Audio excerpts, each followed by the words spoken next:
Oh, Liverpool 2, Burnley 0, and Liverpool do go top of the league. And to be honest, nothing short of what they deserve. As much as I wanted Liverpool to lose, let's be honest, they dominated Burnley. They weren't clinical at times, but they did put the ball in the back of the net 4 times. And I will say that as a rival fan, if Man United had scored those goals and they'd have been ruled out, I'd have been fuming. Salah was pushed. Goal got ruled out. It was a really good goal by Harvey Elliott as well. Really good assist by Gravenberch. Good team goal.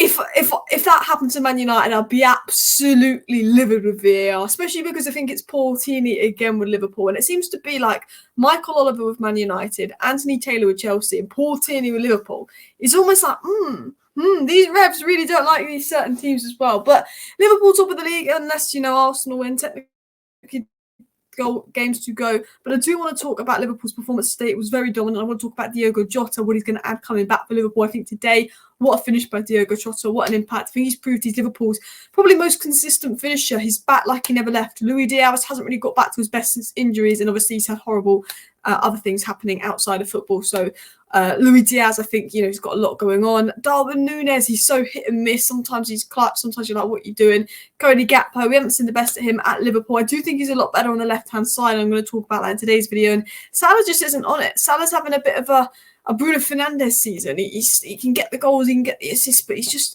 a great player, but he's just not quite at it right now. And I think Jota coming back will be massive for Liverpool. I want to talk about Quansah, Harvey Elliott, Van Dijk, Endo, Trent, all had solid games. Alisson, solid as always, but actually basically had nothing to do. I think Burnley's best player was Trafford, who made some good saves. And I think all in all, Liverpool deserved to win. They could have won 4-0. VAR, as much as I was enjoying it, I wasn't almost enjoying it because I'm fed up with VAR making crap decisions. That goal should not have been ruled out, particularly that Harvey Elliott one. For Salah being fouled and pushed into an offside position, I think it was absolutely ridiculous as well. So I have to say, Liverpool definitely deserved to win. But let's get into the game. Let's talk about the performance. I want to talk about Darwin Nunez getting his goal. Looked a lot better today. I want to talk about Gakpo on the left-hand side. But I first of all want to talk about Quansah. Now, Quansah was a guy that wasn't really aware of until this season. And I've watched him a couple of times, and I don't think he's put in a bad performance. That's the mad thing. This guy is very young. But every time I've watched him play for Liverpool, he's put in a solid performance. And I thought he was better than Van Dijk today. I thought this is another game where this young lad Quansah has put in a shift for Liverpool. And there's a point with youngsters where they will be inconsistent. Got Ronaldo when he came through at Manchester United. He had good games, bad games. He was frustrating but brilliant at times. Garnacho at Man United, just the same. He has these good games where he scores the worldies, and then he has these games where he's not good. And that's part of bringing raw talent and being frustrating. And I'm using Man United because I support Man United as a reference. But with Quansah, he's one of those players that I'm like, he looks ready. He's just consistently solid, consistently good. And fair play to him. He looks like a great young player. Obviously, there wasn't loads of those defending for Liverpool to do. They were very dominant over Burnley, but he looked very, very solid at the back. I want to give a shout out to Joe Gomez as well. He's played left back, right back, and centre back for Liverpool. His flexibility and versatility to allow sort of Liverpool to sort of get past this injury crisis that they've got with 2 left backs being out, McAllister being out as well, and obviously like Trent likes to go into midfield and stuff. I have to say that Joe Gomez was impressive. Van Dijk didn't have much to do, but solid performance. Trent was fine, but I wanted to talk about Endo again. I think Endo's really impressed me. Since McAllister's injury, Endo's really impressed me. Now, Endo was more of a James Milner replacement. He's not a groundbreaking signing. He's not a Chouameni top number 6, but I have to say, in recent games, I think Endo's looked pretty solid for, that's Everton. Liverpool, I think he reads the game really well. And I think although he doesn't have the physical or the athleticism to be that elite 6, I think when it's a player that is very technically secure, a player that is very intelligent, a player that can read the game well, a player that, is mobile, he can move the ball well, he can match the intensity, he can cover a lot of ground, he does not stop running, does not stop trying, but he's got the experience where he positions himself so well to intercept things.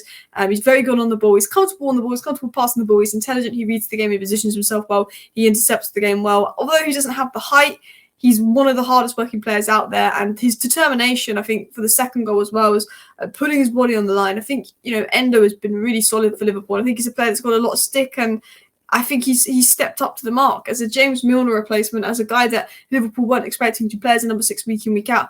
I think he's really stepped up, and I think that he's had another good game today. Other than the time he gave the ball away and it was almost 1-1, I think he had a good game. But let's talk about the attack, because I think Liverpool this season have created a lot of chances, but it feels like it's just not 100% clicked, particularly in attack. And I think that's okay, because this is Liverpool 2.0. This is Klopp's rebuild 2.0. They're going to need their number 6 long term. They're going to need another attacker and maybe another defender for depth as well. But this is a new Liverpool side that hasn't played a lot of each other. And yes, it's not quite clicked, but they're winning games and they're top of the league. They got the 3 points today, and arguably they won this game 4-0 if you take away VAR. And obviously Burnley aren't the best side, but there wasn't a time where I thought Liverpool weren't going to win this game. Very dominant, very in control. It was probably just that frustration from Liverpool fans where they've not put the ball in the back of the net. They've not taken their chances. And obviously Jota came and showed them that. But I actually thought Gakpo was so much better on the left wing. And I think with Luis Diaz not in the best form, I'd be looking at playing Gakpo at the left wing a lot more. Obviously Jota can go there, Jota can go central. But I think Gakpo, Jota and Salah sort of are probably Liverpool's most informed players at the moment, and Darwin Nunez as well. He could play in the middle here and there, but he's been a bit inconsistent. I don't think Gakpo really does it in the middle. I don't think Gakpo is a player that his best role was playing through the middle. That PSV, his best role was on the left, and then potentially Jota can. Maybe Liverpool will want that long-term number 9, but I thought Gakpo on the left wing, particularly in the early stages of that game, looked like a much better player. And that is because he can get the ball and he can run at people. He's fast, he's aggressive, he's very good at taking on his man, and he's a very good winger. And we saw that for PSV. And obviously Gakpo was linked to United a lot, so I watched a bit of Gakpo and I did a scout report on Gakpo and why I wanted him at Man United.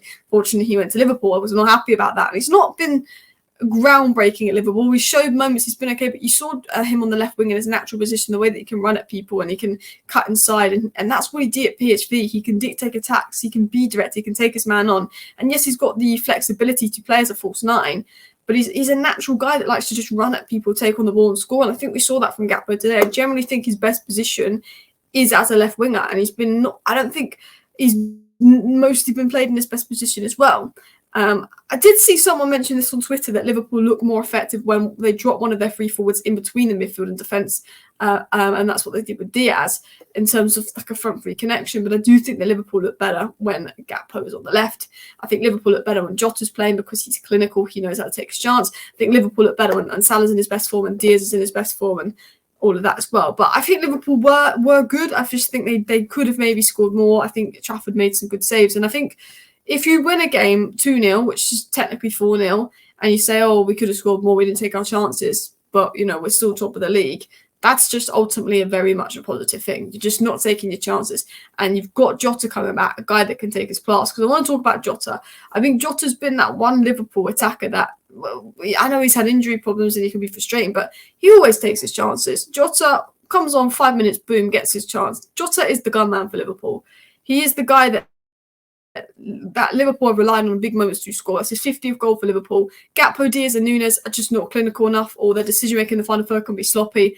And then Jota comes in, and while his availability may be frustrating for Liverpool fans, it's just like Jota's going to come in, give me a tough angle, boom, smash it in the net. That's a difficult angle for Jota to score from, and he does a really good finish there as well. I think, obviously, Salah isn't very composed in front of goal, and Salah knows that, but I think Jota's probably Liverpool's best player in front of goal after Salah in terms of composure. I think the way he just acted like he never left, came back in the Liverpool thing and slotted it in. I think that's what Liverpool need when they're actually creating the chances. They're not scoring. Look, Man United haven't scored in 4 games and we're not creating the chances, and that worries me. Chelsea haven't scored loads, but they're creating the chances, and Nicholas Jackson's not putting the back of the net.